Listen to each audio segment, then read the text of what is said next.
I met David Jacobson when he was here last year or 2 years ago. Last year, yeah. Who gave an excellent talk, and we wanted to have him back. But I met him again a year ago, November, when my father died, and Evan Moffick did the funeral at Sinai, and David Jacobson was the funeral director, Chicago Jewish Funerals. And it was profound to go through that. And with Patty, as the Catholic one, going through the Jewish funeral experience, she had some observations too. So what we thought was, let David give his talk that he wants to give to you guys. And then sort of toward the end, Patty and I'll get up and sort of give the Catholic perspective and the participant family perspective to what David has to share, and then we'll open it up for questions. So the founder of Chicago Jewish Funerals, David Jacobson. Okay, this is true. I'm David Jacobson, and good morning, everyone. Usually I don't do it like this, but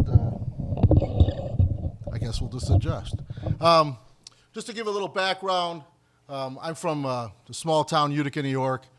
My dad had a little funeral home, and then we rented out of a Protestant place. Now, keep in mind, the words I use, this is just a vernacular, but it's true. This is the funeral world is very divided. So we rented from the Protestant guy. We were the only Jewish guy. The Irish Catholic guy built a beautiful funeral home in the middle of the city, across from the church and across from the hospital, the Catholic hospital.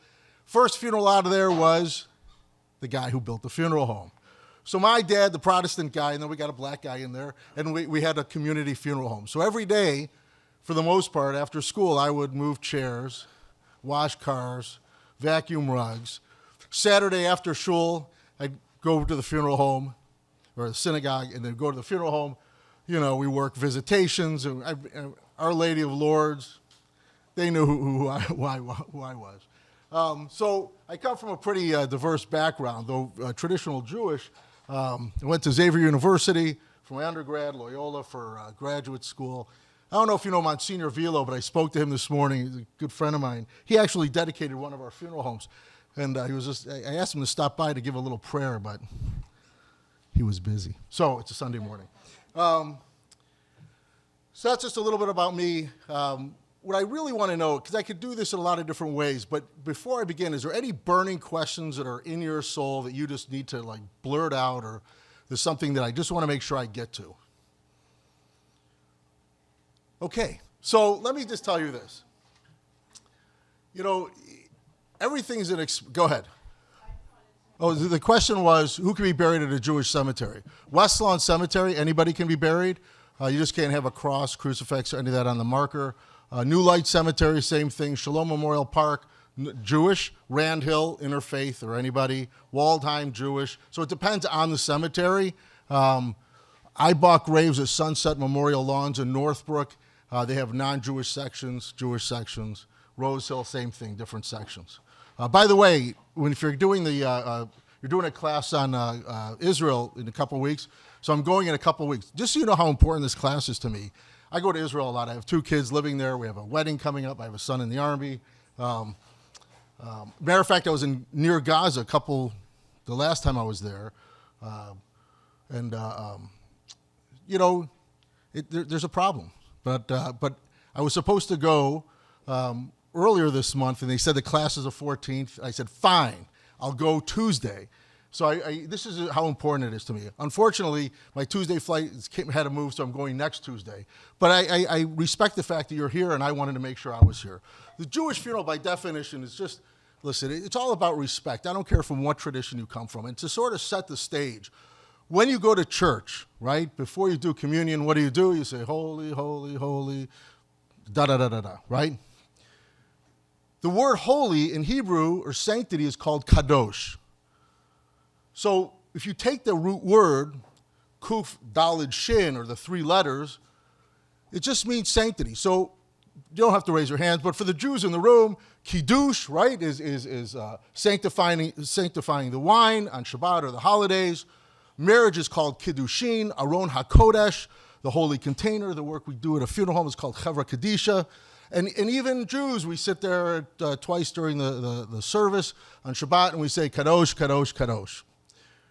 It's all the same. We just express it differently. And that's what's important. That you understand that there's certain traditions why Catholics do it some way, Jews do it another way. And we'll talk about, if we have time, the green funeral, which really is just another name for a Jewish funeral. That's it. So when someone dies in the Jewish tradition, we bring the person under our care. We do not have a radio in the car. Our speech is at a minimum. And why do you think that is? It's a sign of respect. Sanctity. Some people, listen, if I were to die, I'd like to have Elton John being played in the car. At my funeral for a friend will be played as I'm carried into my own funeral home. When we bring the person under our care, there's a concept called shmira, or guarding. Now keep in mind, most things in Judaism come from common sense. We're a Semitic people, we're a desert people. Some people think we're in retail, but the truth is we're a desert people, and we're farmers, we're agricultural people. So if I were to die, David would watch my body, shomer, lishmor, to guard. Why is he guarding my body? It's against animals. So I'm not alone, and also for enemies. Believe it or not, there were enemies even back then. So not to desecrate the deceased, you're guarding my body. We don't call it lehit palel, to pray. We call it to guard. Now it's interesting, after we became Jews and theology got involved in it, now we say prayers. The prayers we say are the Psalms. There are 150 Psalms in the Bible. And the reason why they pick Psalms is it's uplifting. I will tell you a quick story. I did who's from Oak Park? So I was at Oak Park, and a friend of mine who, her husband was Jewish, she was not. We made the transfer, she was a nurse. So I actually picked her up with her husband. We went to Buffalo Grove, and we knew he was gonna die, so she had her music with him, and all night long she sat guard. She also washed her husband, dressed her husband, and it was all Frank Sinatra stuff. And I'm thinking, first of all, I like Frank, but secondly, what a beautiful expression of love, because it's the same thing as Psalms. And what are Psalms? It's poetry. So King David wrote it. You know, I mean, if you listen to any really great songs, it's poetry to music. So anyways, we have someone sometimes who guards the body. Now keep in mind, I'm telling you about the traditional outline. Then you can extrapolate from it. You can do anything else. The person is washed. If a man dies, a group of men wash the person. If a woman dies, a group of women wash the person. It's called the Chevra Kedisha, a holy society, and they physically wash the person. So we always keep the genitalia covered as a sign of respect. The body's always covered, but they'll move the sheet, wash the arm, put it back, clean the fingernails, the nose, the ears, and then we immerse the person into a mikveh. Anybody know what a mikveh is? It's a large water. It's like a bath. In our funeral home, we're one of the few funeral homes in the country that actually have one. It's rainwater mixed in with tap water, and they're immersed. That's when the prayers go. The prayers are said. When people convert to Judaism, they're dipped into a mikveh. Women go every month after their period. Men go before Shabbat. There's a lot of purity laws in Judaism. Talked to Rabbi Moffick about that. I'm just doing about the deceased, but we do have a mikveh. Then the person is raised from that. They're dried, and then they're placed in a shroud. The shroud consists of a pair of pants, a shirt, and then a long gown, a kittel. So this is a pair of pants. What color is the shroud? Why is it white? Sign of purity. Are there pockets in a shroud? No, you can't take it with you. And ladies and gentlemen, you come from all these different parts of Chicago. I'm going to tell you something, and I'm going to let you in on a little secret. And make sure your children know this too. Money is as good as what it can buy. That's it. Doesn't define you as a human being. I moved here with $60 in my pocket. I slept on the floor for a year. I have a company. I have employees. And you know what? I work harder today than I did 30 years ago. We live in a society, and this is a sidebar, that everybody looks at people. What do you have? What are you driving? What's this? What's that? And it's all Narishkeit. It's all nonsense. That doesn't define you as a human being. Jews used to be dressed in clothing. The rabbis decided what happens if a person can't afford clothing. So that's where they came up with the shroud. A lot of symbolism. So it's a shirt, a kittel, which is a longer shirt, pair of pants. White, no pockets. Men, and sometimes women, wear a prayer shawl. This is called a talit. A prayer shawl comes from the Torah, it comes from the Shema. What is this called? Anybody know? Yarmulke, kippah, whatever. If it falls on the ground, is it a religious article? No, it's a tradition. Oy. That was just for the Jews. Some people kiss it. I don't know why. If a Sox hat falls on the ground, I think you should kiss it. Cubs, I don't know. But I'm from New York. My son likes the Sox. That's what it is. But the talit comes from the Torah, and it has 4 corners on it. This is a religious symbol. The tradition that I'm telling you, this is outside of Jerusalem. Jerusalem is a different story. And if you notice, it's blue. Does anybody know why the flag is blue and white? The Israeli flag is blue and white? It comes from the Shema. There's the third paragraph of the Shema, which is the central prayer of Judaism. It says, tzitzit, which are these. Al kanfei techelet. Techelet is blue. It came from a crustacean. It's a blue dye. And that's where the blue came from. Anyways, the talit, before we put it on the deceased, we cut one of the corners to make this impure, imperfect. We have to make this tameh, or impure. Even though we wash the deceased and we purified it, it's still a sacred garment, so we make it impure. Another reason is we're one minus. We're one minus in the Jewish family, their family, and the greater world that they serve. So it's a symbol to say that we're one minus. Another explanation is that they're no longer responsible to do mitzvot, to do good deeds. So if you go to a funeral and you see Orthodox men show up, they'll tuck in their fringes, not to embarrass the dead. Now, does anybody think that's silly? Raise your hand. Okay, come on, raise your hand. It's a little silly, right? But it's not. It comes from common sense. So when you sit at a Shabbat table or a holiday table, the first thing that people do is they light the candles, right? What do the candles give you? Light. Come on, it's not that early. Can we get some coffee, chocolate in these people? By the way, that is Chicago Jewish Funerals chocolate. I am a chocolate connoisseur. It's kosher, nut-free, and it's really, really good. There's a whole Willy Wonka story behind it, but we'll get to that later. So when you sit, we light the candles. What's the next blessing we say? Over the wine. It's called kiddush, sacred, holiness. The third blessing is over the bread. The bread is always covered. Why is it covered? It's a symbol to say that the bread gives us the most sustenance, but we don't want to embarrass the bread. Because it gives us the most, and it's the last blessing, we want to be respectful. Now, one can say, again, that's a silly concept. But if you dig deeper, forget theology or no theology, it shows some kind of respect and common sense, and also for what we're going to do and we're going to eat. And I notice there's a nice prayer when you walk into the cafeteria, and it's important to acknowledge it. Be it, look, sometimes I wonder, theology, no theology, I struggle with it all the time. But some of the prayers, and even if you were to take God out, and oh my God, am I going to get struck down? I'm in a church. But we have to acknowledge that, you know what, it's bigger than all of us. So that's why we tuck in the tzitzit. And we don't want to embarrass the dead. That's why we don't eat in front of the dead. The only thing you can have in front of the deceased is water, which is the idea of pikuach nefesh, of taking care of oneself. So if you're at a cemetery, we serve water because it's hot out there in Chicago, even though you might not recognize that right now today. For the podcast, it is -7 here in Chicago.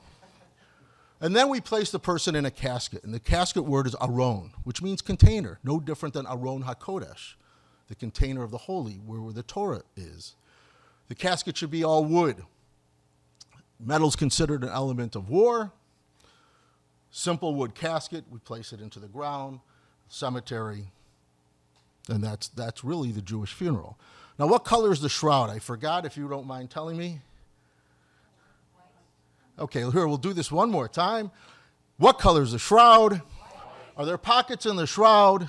If a man dies, who washes a man? If a woman dies, who washes a woman? Is this a religious symbol? No. But if a sock's hat falls, what do we do? Oh, that killed the Northsiders. I just felt it. The talit, what do we do with the talit before we put it on the deceased? Give me 2 of the 3 reasons why we cut it. Imperfect and 1 minus. Now, they believe every Jew should be buried in Israel. So we bring a little bit of Israel to them. And we put this in the casket.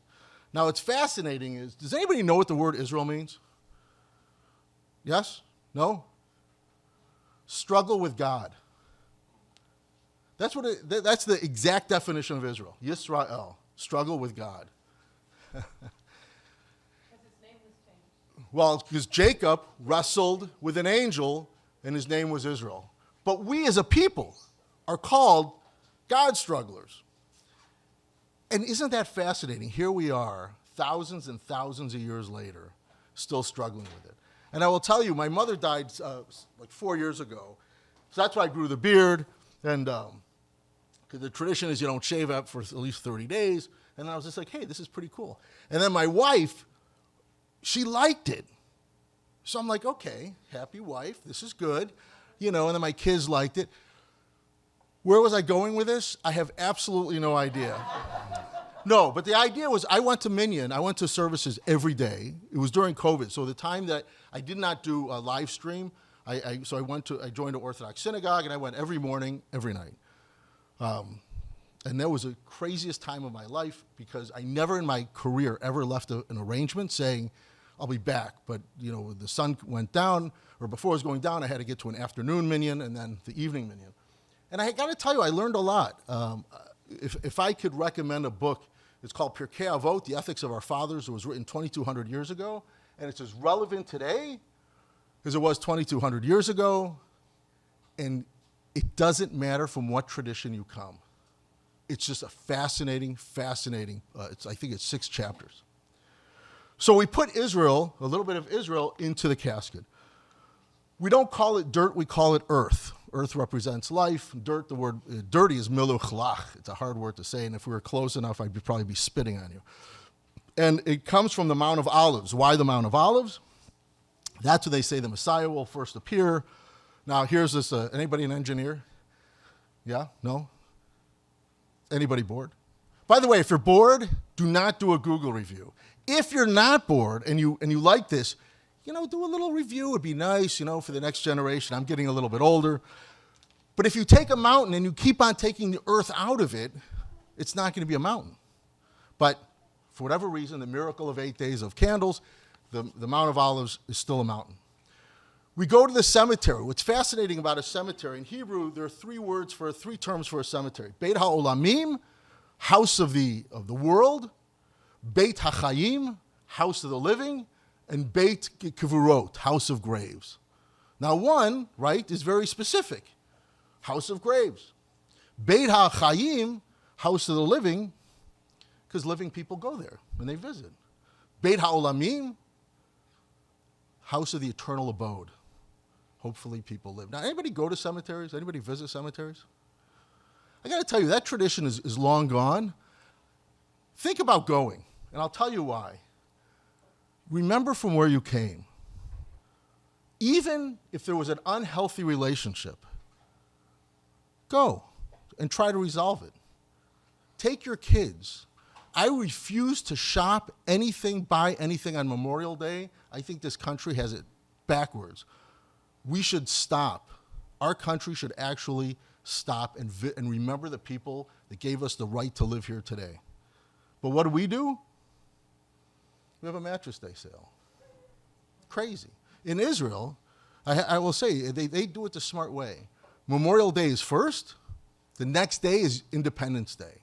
My son, who was in the Army, when he first went there, he had to, his job, before on Memorial Day was you stand at a grave of a soldier who they don't know is going to be visited. So that soldier's not alone. And that's what they do. It's a sign of respect. You do have a homework assignment, which I forgot to tell you. I apologize. When you leave here, Tell somebody you love them. It's pretty simple. I love you. Repeat after me. I love you. Louder. Now, why is that so important? You're sitting in front of like a middle-aged fat Jewish guy to say that to somebody for your homework assignment. And the reality is, I only take care of people I know. Every day I know someone, I get a call, someone's either dead or dying. I try not to have a whole lot of issues out there with people because it's just not worth it to me. It just doesn't, nothing really matters that much to me. I mean, every day is the same. It's like Groundhog Day. But what matters is community. And we were talking earlier about why so many churches, synagogues, the attendance is down. And some of that I will tell you is definitely internal issues. I will tell you, I'll sit in front of any rabbi, any priest, they did it to themselves. But also, society's changed. We're a me society. If you have children, keep them off of social media. That's the first thing. Keep them off of social media. As a funeral director, I'm telling you, I'm seeing more people lose their battle with depression than we've ever seen before. Fentanyl, heroin, middle-aged. I used to be the number one demographic for losing their battle with depression, a middle-aged white guy. Now it's teenagers. Teenagers are the number one demographic to end their life. You had a question? My husband's family's tradition, or what happened, and most very soon we visit cemetery with the little stones on the Yes. graves. Is there a reason? Yes. Judaism, there's always a reason. So the question was, we put stones on graves when we visit the graves. The reason we do that is to mark to say someone visited them. But where does that come from? Again, common sense. Semites would bury quickly, right? Put them in the ground so the animals wouldn't dig up, so you put a bunch of stones on there. Now that we have stones, so when I was in Utica, New York, anybody from Utica, New York? Good. Anyways, I couldn't find stones at the cemetery, so I had SpongeBob stickers, so I put that on my dad's grave, and like the kids were putting SpongeBob stickers. When you go to the house of mourning, so after the person dies, the Catholic tradition is very interesting. They mourn before, and then after the funeral, then they have a mass maybe once a year, twice a year, things like that. Jews bury quickly, then we mourn afterwards. There are several stages of mourning. The first one is Shiva, the 7 days. It comes from the word of Sheva, 7. Not leshev, to sit, but Sheva, 7 days. You light a candle, people just don't go to work, and they just remember they're dead. Then there's a term, Shloshim, which is 30 days, which actually means 30. Shloshim is the word for 30, and then you have 11 months for a parent. If you notice, Jews will cut their clothes. Okay? When you go to a funeral, they'll cut their clothes. And the people that cut their clothes are mother, father, sister, brother, husband, wife, son, daughter, step half. Immediate mourners. Okay? Mother, father, sister, brother, husband, wife, son, daughter, step half. What color is the shroud? I forgot. White. Where do we put earth from Israel? Oh, I forgot to tell you, we put pottery on the eyes and mouth. Why do we do that? So you don't see or speak until God allows you to see or speak. But let's put that over here for a second with tearing of the clothes, because it's all based on common sense. David was guarding my body. So as he was guarding my body, my eyes are opening, my mouth is opening. He doesn't want to look at that. So he put pottery on my eyes and mouth. When we became Jews, then they gave a theological answer to that. We cut our clothes. Now, keep in mind, we're in the desert. It was an outward sign of mourning. Has anybody ever been to Fiji? Back in the day in Fiji, when the king died, the wives were murdered, sons gave a finger. Australia, anybody been to Australia? The Aboriginal people take a rock, rend their skin, outward sign of mourning. What do we do in our country when our country's in mourning, which seems to be all the time? We lower our flag. When I played for the Major League Baseball teams and football and NBA, and all those teams that I imaginary played for, we wore a black armband. It's an outward sign of mourning. Now think about it. Why do we do that? because we want to be approached in a different way. Now, here's the fascinating part about this. People wear a ribbon today, or you could tear your clothes. There are 613 commandments in the Bible, in the Old Testament, or the 5 books of Moses. Just as a little side thing here, what's 6 times 1? Times 3? What does 18 represent in Judaism? Chai. What does 6 plus 1 equal? Plus 3? How many commandments are the big ones? 10. Now, here's another thing. On the New Testament, what's the big John quote? 3:16. All right. So there's 613 commandments, but most people associate with the big 10. First 5 relate to man and God. Second 5, man to man. Number 5 says kibud av v'em, honor your mother and father. Other 5 have nothing to do with God. Well, why is it on the side of man to God, honor your parents? Because your parents gave you life. And this is where I say step half. Adopted doesn't mean anything because adopted is a child. So it doesn't matter. Like it's not a separate category. If you have an adopted child, that's your son, that's your daughter. Step and half, so what I mean by that is, so just say my mother's married to my father dies when I was 2 years old, my mom gets remarried, and this man raises me. Is he my father? I would think so. Would I honor him like a father? Yes, so I'd cut my clothes. My mom was in Lieberman for a while. First she was at Park Plaza, then Lieberman. And she meets Chaim, and they're both in their walkers, and she decides to get married to Chaim, and they're married for 6 months, and then, the average age there is over 90. He dies. Would I mourn him like a father? No, I wouldn't. Only children of the deceased tear the ribbon or cut their clothes over their heart. Why? Your parents gave you life. Spouse, sibling, and God forbid if I had a child who died, would be on the right. Children of the deceased mourn 11 months. Everybody else is 30 days. Everybody else is 30 days. Do you think that's a religious concept, or do you think that's a common sense concept? Okay. You're 100% right. Ding, ding, ding, you get a piece of chocolate. Now think about it. Go back to where we came from. We're a Semitic people. What did Semites do? We were landowners. We were farmers. Jews today, I was just in Israel in November. I spent most of my time, picking clementines, lemons, doing stuff with cucumbers, sweet potatoes. By the way, have respect for clementines. Because I'm going to tell you something about clementines. Lemons, that's a whole different story, which we can get into later. You can't pull a clementine from the tree. Do you know why you can't pull a clementine from a tree? Because if you expose a little bit of that clementine, you destroy that clementine. You have to cut it so there's a little bit of the stick left, or you twist it. Try sitting there for hours, twisting or cutting. Have respect for clementines. I'm just going to say that. So we're farmers. Now my bubby, my grandmother on my mother's side, had 11 siblings. Now go back to the farm.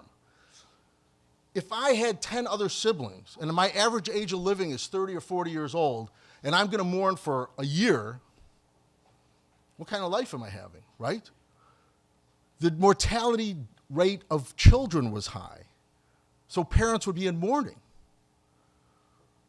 So, and a spouse, 30 days, because you got to get remarried and you got to have kids and you got to keep that farm going. But you only have one set of parents. What's interesting is that when you cut the ribbon or the clothes, the blessing is, praise are you, Lord our God, King of the universe, the righteous judge. And the last word is emet. Does anybody know someone named Emet? Yeah? You know what the word emet means? Right.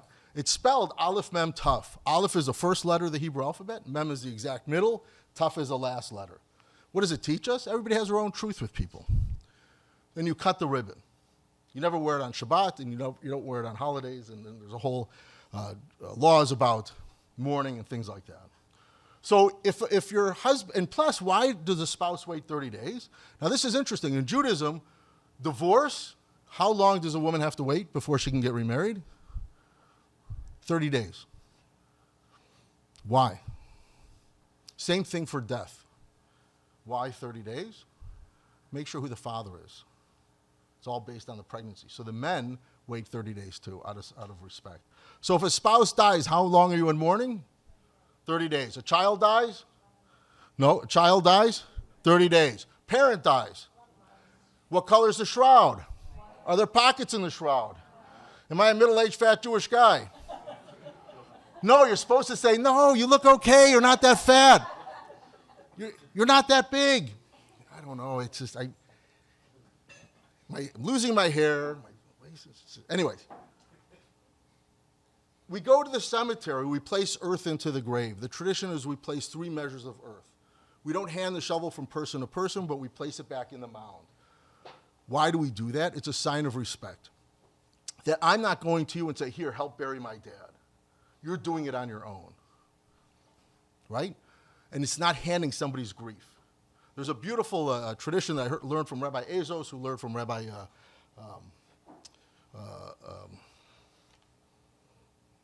oh my God, I just had a brain lapse. That's that middle-aged Jewish guy thing. Fassman, Rabbi Fassman. When you leave a grave, you leave it with an impression, not a depression. Every human being leaves an impression on the earth.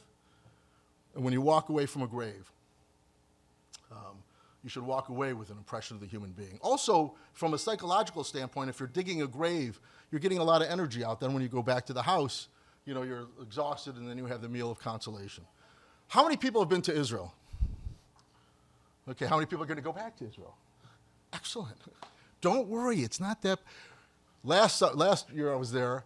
My wife and I were in bed, and we're staying in Tel Aviv. Sometimes I go to Israel. This is really sad to say, and I don't make it to Jerusalem. And they say you should always be in Jerusalem, you know, at least once.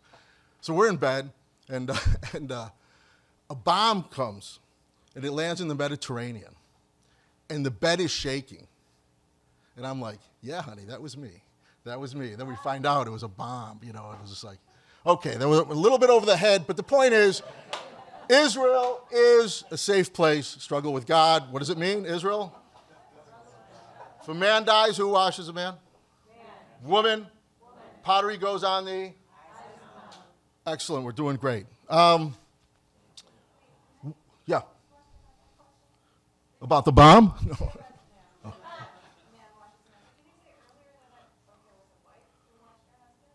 That woman, yes, she followed her own tradition. And let me just tell you, it's called a tahara, purification. There was no way I was going to say, you can't do that.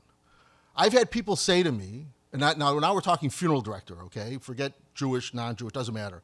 I've had people say to me, I wash my wife, I dress my wife, place her on the cot, take her to the funeral home, and put her in a casket. Now take dollars out of it. You know what I said to that gentleman? Yes, sir. I was in Evanston, in Oak Park, they have painted lady buildings, you know, houses, these huge houses. This woman died. Her sisters washed her, dressed her. You know, what are you going to, of course, do it. That's a sign of respect. No, when I say men wash men, women wash women, that's the traditional outline. People are dressed in their own clothing. People can do whatever they want. I mean, we've had people dressed in their, you know, tennis outfits. We put Hershey bars in there, whatever they want. But here, I need to give you the traditional outline, so you're learning something, and then, obviously, you can do whatever you want, because, I mean, think about where we are and what we're doing. You're doing whatever you want. It's interesting, also, like, I gave a lecture for a transgender group, and the guy says to me, or the person says to me, how would you take care of me if I identify as a woman, but I have male genitalia? And fortunately, in Chicago, we have a progressive Chevra Kadisha. They bring in men and women, and they would do it. But then the person said to me, how if I don't know how I want to identify? Well, that's a you problem. You know, I mean, I can't address that. And I teach at Loyola every year at the Graduate School of Social Work, and that's a fascinating group of people, which I love teaching. And I'll be in Israel when we do it, and this time I'll do it on a Zoom. But, what color is the shroud? Okay, good. Pockets? Does money really mean anything? You know, it does to the point of what it can buy. I'm telling you, make sure your children really understand that. But going back to Israel, so if you go to the Kotel, if you go to the wall, you're standing at the wall, and if you go around the corner, you'll see stairs, and they're uneven stairs. When Herod built the second temple, he built it with uneven stairs, and it was an exit. Why did he build uneven stairs? Now think about it, common sense. I don't care if you're in church, synagogue, whatever. You're looking at, especially at Passover Seder, you're going like, when's this over? And when you leave, what happens? You want to get out of there quickly, right? Can you run on uneven stairs? No, you have to walk slowly. It was an exit. It was an entrance for mourners. It was an entrance for mourners. The mourners would go up to the Temple Mount after all the celebrations because they still wanted to go and do their traditions. And there are 3 festivals in Judaism called Passover, Sukkot, and Shavuot, and it's called in Hebrew Shalosh Regalim, 3 legs. Why do they call it 3 legs? Because you had to walk to the temple. Rosh Hashanah, Yom Kippur are not in there. Anyways, when the mourners would go up, people would go down, and there was a beautiful expression. It was Hamakom Yenachem Etchem B'toch Sha'ar Avlei Tzion V'Yerushalayim. You should be comforted with all the mourners of Zion and Jerusalem. There's proof text to all of this. And the whole idea was that many times we don't know what to say to mourners. We have no clue. So we give them the words.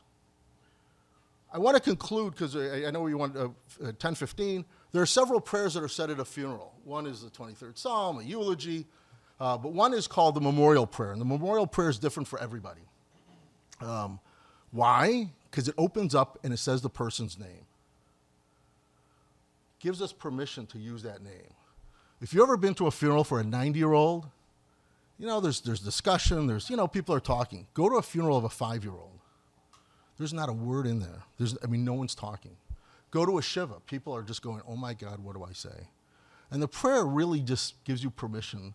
There are a lot of different thoughts about it, but it gives you permission to say the person's name. So they go from the physical to the eternal. And let me tell you, I only hope for all of you, you never go to a 5-year-old's funeral. I'm 59 years old. If I never see another dead child in my whole life, I will be thrilled. I know that's not going to happen. And that's why I suggest Prozac. Prozac for everybody. No, but go to a counselor. Everybody should be in counseling. Then there's the prayer called Kaddish. Now the Kaddish, which we talked about earlier, right? Sanctity, Kodesh. What do we say a prayer over the wine? What's that called? Kaddish or Kiddush, right? It's called Kiddush. But the root word is the Kuf Dalet Shin. The Kaddish was written in Aramaic, a common language of the Jews, and there's really a group of adjectives about God. God is great, God is good, et cetera, et cetera. And they say it, which really was to honor the teachers. But think about it. Here you are standing at a grave, and you're still acknowledging, God. The last line, do I have to go? All right. David, it was a little boring. Now it's time to go. It was written in Hebrew. And it's the last line speaks of peace. Oseh shalom bimromav, hu ya'aseh shalom, aleinu v'al kol Yisrael bimromein. What does shalom mean? Peace. What else? Hello. What else? Bye-bye. And the root word, Hebrew is fascinating because everything's based on a root word, is shalem, completeness. Hopefully, if you live a long life, you have a peaceful life, it's a completed life. Not everybody has that. Peace is the most important concept. I can't give you where it is in the proof text to this. But there is, I know in Judaism, a text that says, better to have peace amongst your brothers than to pray to a God. Because you have to have it here. It could be in Pirkei Avot, and I could be wrong on that. Ladies and gentlemen, we live in a very strange time. But someone would say, it's always been a strange time. Every time is a strange time. But we didn't have social media. We didn't have drugs to the level that we have it. We didn't have children, being bullied by their friends or their parents to get good grades. I did a funeral last year. The kid actually hung himself from the mansion that they lived in. And in the note, I don't want to work that hard, to his parents. Think about that. We need peace. We need peace amongst our families because we're not going to get it in the country unless we start here, amongst all of us. What's your homework assignment? I love you. Okay, I'm going to leave with this one thought, and I'm going to turn it over, okay? So, I don't want to be disrespectful. By the way, my daughter made this. She made a sweater, too. Sometimes I'll say, I'm wearing sage. Anyways, men button their coats right first, then left. Women button their coats left first, then right. So now you're thinking, this guy probably totally lost it. Why is he talking about clothes? In Judaism, the left represents, the right represents the law. Okay? How many of you are righties? Raise your hand. So we could say right is a dominant hand, correct? The law always goes first. Traditional Jews, the Lubavitch, button their coats right first, then left. What do you think left represents? Compassion. The law goes first. Compassion should always cover the law. That's it. There you go. I'm done. I'll stay for some questions after they're done, if you want. Or if you want me just to leave, just say leave. No. You're not done. I want to ask you a couple things. First of all, thank you so much for being with us. One of the encounters that I had with David when my father died was, my only answer is yes. What do you need? My only answer is yes. I had COVID and I couldn't attend the funeral. And I said, what can we do? And you said, why don't you have a Zoom Shiva? Why don't you live stream the funeral and have a Shiva afterwards for people who can't be there?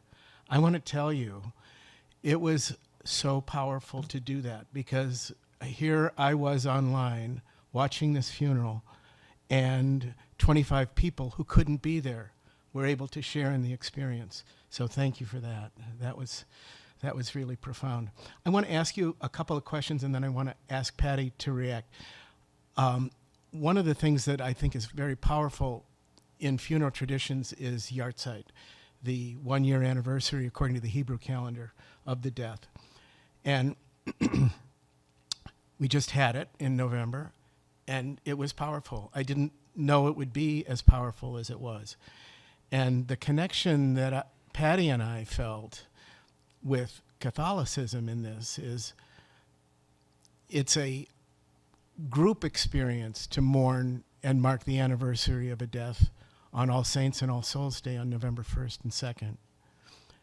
In Judaism, it's according to the calendar, but Judaism is a home-based religion and Catholicism is a church-based religion.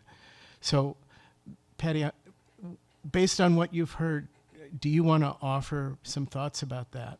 And then the other question I want to ask you is, what would you recommend if you're asked to give a eulogy? Because I'm sure you've heard good ones and bad ones. So, Patty, come on.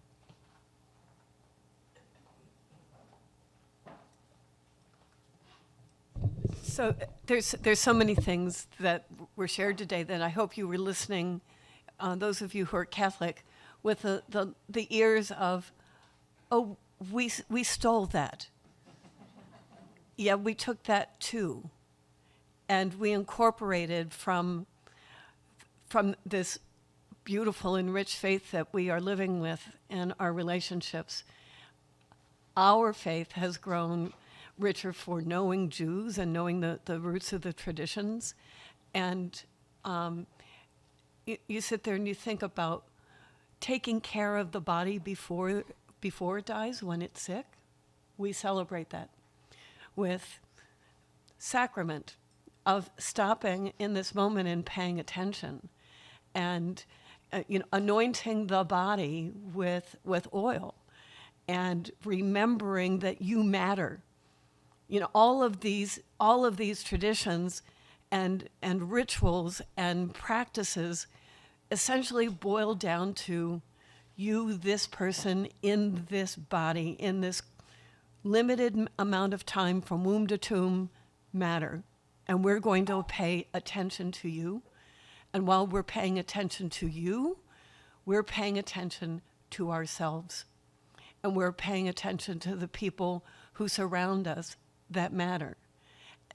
And all of those are filled with tension and mishigas and hazarai and drama. And because no life and family is perfect. And so we make things imperfect as we're going through life, and we make things imperfect at our moment of death.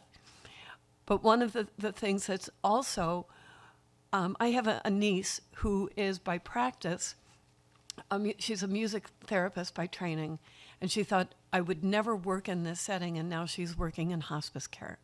And she said, I cannot imagine working anywhere else. And her entire professional business is to be the angel preparing people to walk on that journey.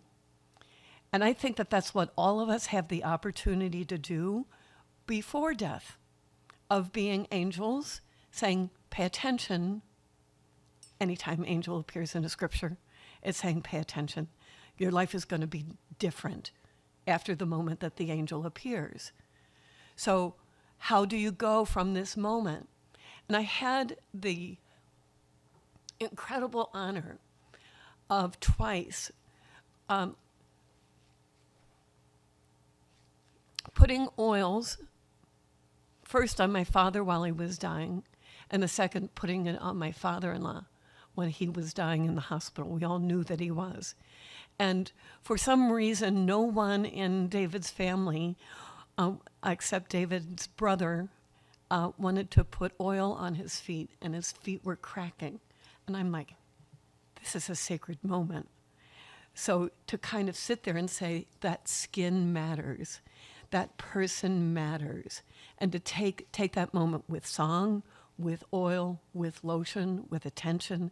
I did the same for my father, who was dying, and all ironies, on Palm Sunday. And the reading of Palm Sunday at that time was when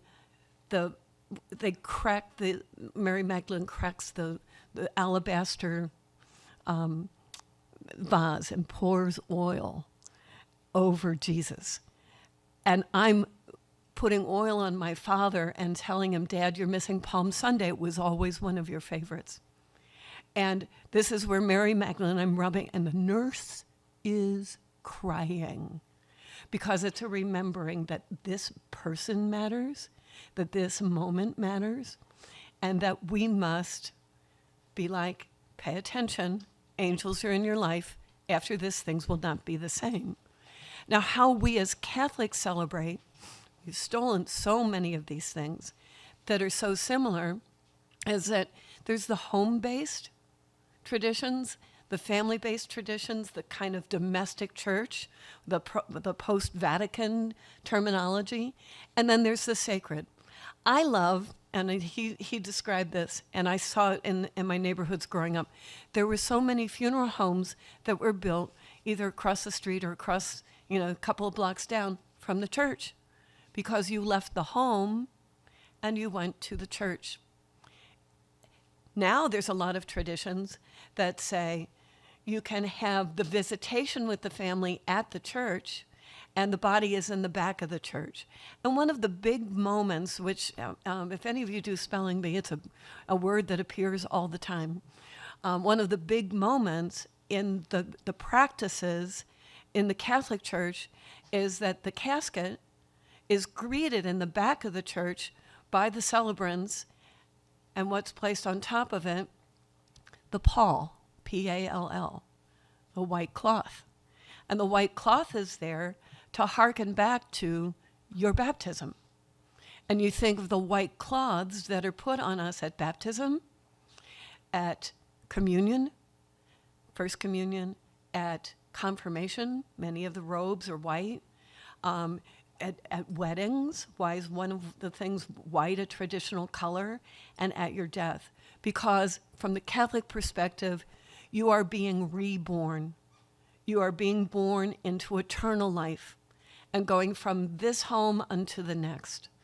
And what happens at the end of the service? The casket is walked to the back of the church and the pall is removed. And it's a visual reminder that this is done, that this moment is done. And then there's the rest of the family traditions. So I think it's really interesting, and I've been part of the planning of funerals for several different churches, and everybody has a different way of going about and approaching what's the eulogy. And that's one of the things we're going to turn over to you. Some churches will not allow any eulogy from somebody who is not a priest at the church. You could have it at your luncheon, you could have it at the dinner the night before, but not during that sacred moment.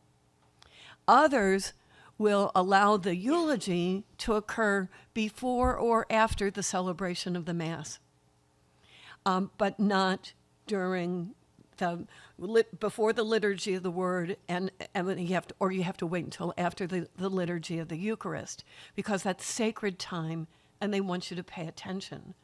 And others are like, hey, we're going to open. But one of the things that's going to be really important, and I'll turn it over, is to pay attention to the symbols: water, light. In the Catholic Church, incense, perfumed oils, the chrism. So all of these things are meant to elevate you. Where were some of the roots of it? Well, why incense and why perfumed oils? Because the bodies began to smell. Let's be practical, but it also elevates us to a different level. So, that's my little commentary on it. But now I'm going to turn it over to you, because the eulogy has become a really important part of that family tradition or that moment tradition, and I'm going to let you turn over some hands. Thank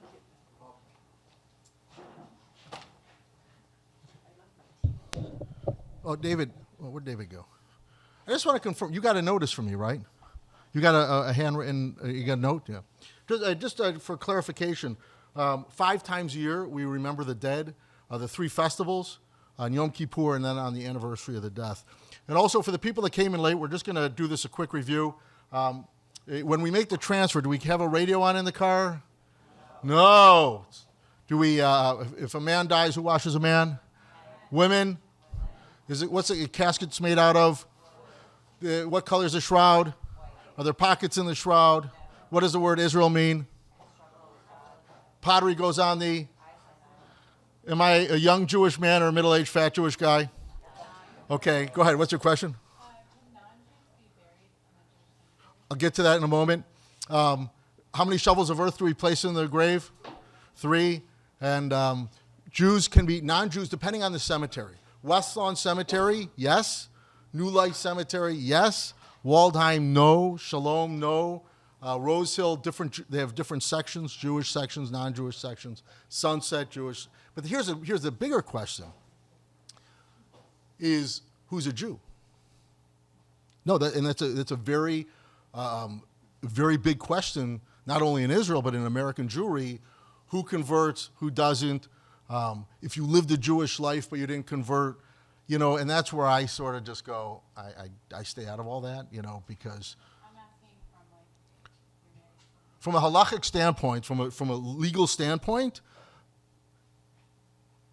it's Jewish cemeteries just for Jews. West Lawn Cemetery is a Jewish cemetery, but they allow non-Jewish people to be buried in it. Every cemetery has their own different rules. That's what it is. It was interesting. I applied for citizenship for Israel. I'm in the process of doing that. And, people say apartheid state, blah, blah, blah. They're just asking questions if you're Jewish or not, or like who's Jewish, your mother, grandmother, blah, blah, blah. And if you're not, you're still in. It's just a function they want to know, that because are they going to have to take care of your burial? And it's a lot of political stuff. As it relates to a eulogy, so let me just, who's married in this room? Okay. You know what? Why don't you just write a love letter to your spouse from the time you met and just keep on adding to it. There's your eulogy. Think about just your life. If you have children, I have not done this yet, but I got a great marketing thing for me, for Chicago Jewish funerals. I'm actually going to do my own funeral, and I'm going to Israel next week, and I'm thinking, well, if I get blown up. I'm kidding, it's a safe place. That I want to say, ladies and gentlemen, my casket's being brought in. Please be seated. Let me tell you about me. and let me tell you what I think of you. And then I'll do my own prayers, and I'll say, please rise as we escort me from the chapel to the cemetery. And I'm just thinking, it's marketing. It's like, why not? Eulogies, I will say this, be appropriate.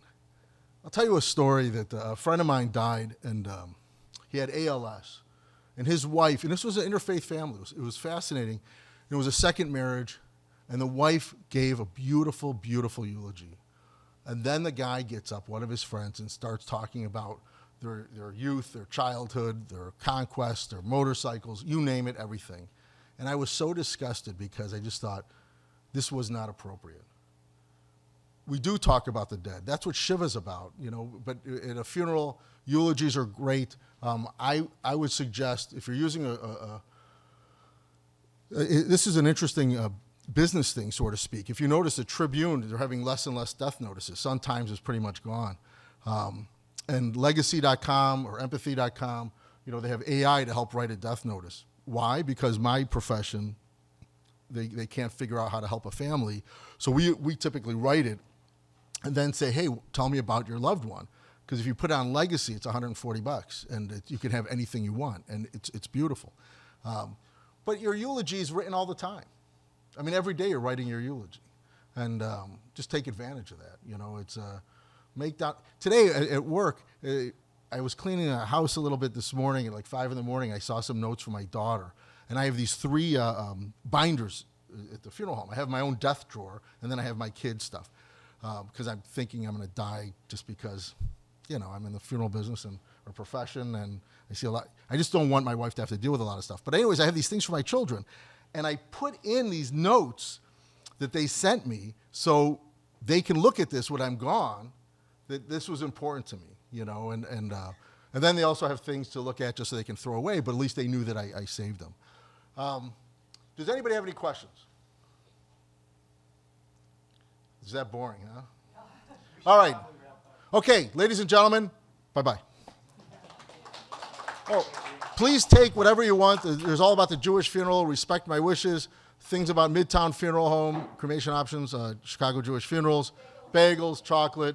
Be safe out there. And can I just say one personal thing? Just as a human being, don't get wrapped up in this politics of Israel and Gaza and free this and free that. Until you've walked the land, until you've seen what you make your own decision. Because I will tell you this, when I hear people say river to the sea and you ask somebody what river and what sea, they have no idea what they're talking about. My best friend growing up was Egyptian. People are people, but the loud majority, the loud minority is going to destroy this world. Israel is not perfect, but I implore you not to jump on a bandwagon to say you're all bad. I've been to Gaza, outside of Gaza. Just on a side note, if I may just say this, I'm working with a company out of Hebrew University, is unbelievable technology. I'm at a farm, 85 to 90% success rate, curing Alzheimer's with passion fruit, a strain of passion fruit. That farm has now been annihilated. Fortunately, they have the strain in a lab in Jerusalem. That was to save the world. Until you go, until you see, then make a decision. And then if you feel that they're wrong, okay, then speak your piece. Just don't jump on a bandwagon. Let's have shalom. What's their homework? I love you too. All right, that's it.